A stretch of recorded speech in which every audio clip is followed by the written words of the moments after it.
I didn't want to play for anyone except Man United, so I went off to America.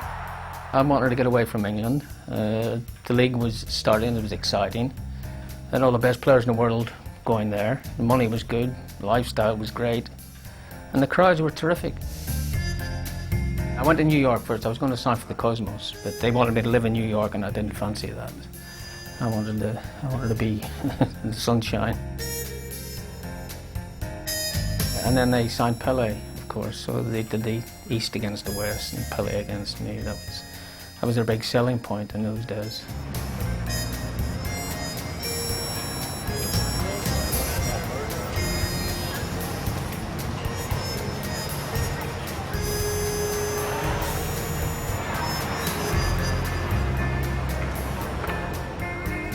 Que, como eu tinha parado de jogar aqui, profissional, porque já tinha jogado há 20 anos, eu falei, se eu for para a Europa, que me pagava muito mais do que pagou nos Estados Unidos, eu vou continuar a jogar da mesma maneira que eu estou jogando. Então, era melhor ficar aqui.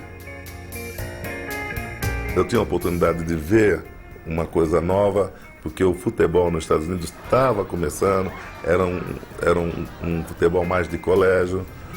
E aí eu pensei tudo isso, e por isso que eu aceitei ir para o Cosmo.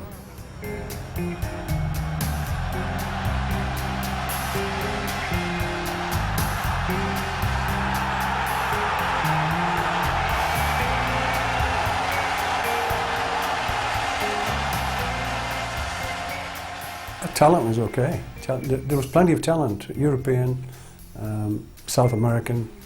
There was loads of talent coming in, you know, so there's no shortage of that.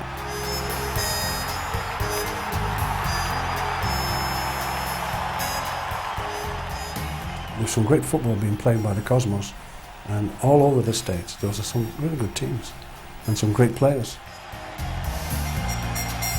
We made a number of experiments back in the early mid days of the North American Soccer League. We introduced a number of things which, strangely enough, so many of them have now been adapted into the game at large. These dreadful passes back to goalkeepers, I mean, all that's gone now. That was our idea.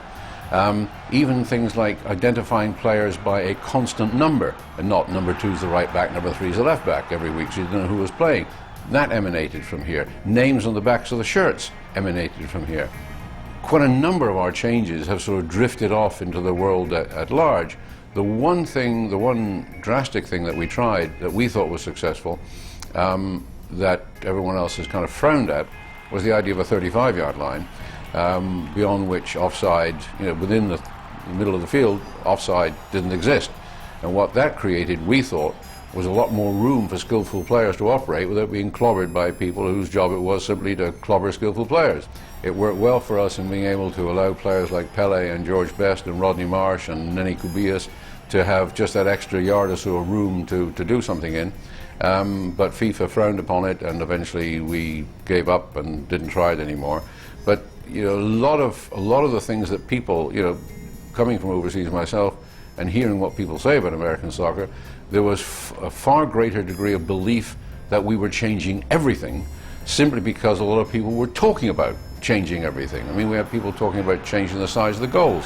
There was some logic to that. When the size of the goals was established, the average height of goalkeepers was 5'6". Well, you know, now they're 6'4". So isn't there some logic there? But that was never attempted by us. And but nonetheless, I know from talking to people out in the sort of wider world, everyone thinks everything we did was crazy. It wasn't.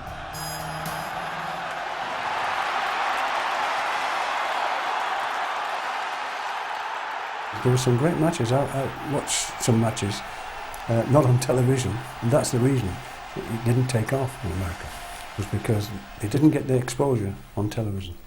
And if you don't get that, you're dead, particularly in America. And that's what happened. That's why it failed. Coverage was non-existent. I mean, it's just you got a couple of lines if you were lucky, and the score, and that was about it. Because they'd been brought up, the kids had been brought up in American football, baseball, ice hockey, basketball. So football was a minority sport in a massive country, probably the most sports-minded country in the world. But football wasn't their game, so they were never going to take to it, the Americans. Americans have great difficulty understanding the attraction of soccer because American games can be segmented into individual actions and into individual statistics. Soccer has continuous fluid action. American games are fairly high scoring, and nothing-to-nothing games are something you cannot sell in America. They didn't understand it. I mean, I don't understand baseball or basketball.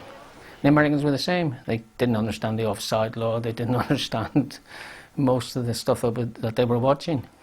I mean, the only time they made a noise was when it was a goal. And that's as much as they knew about football, most of them. Here we were in a country in which other sports had had maybe as long as a century in which to make themselves entrenched major sports. At the same time, here we were in a sport which in the rest of the world was totally entrenched. So we were trying on the one hand to catch up to the rest of the world in soccer terms, we're trying on the other hand to catch up with other professional sports in American terms.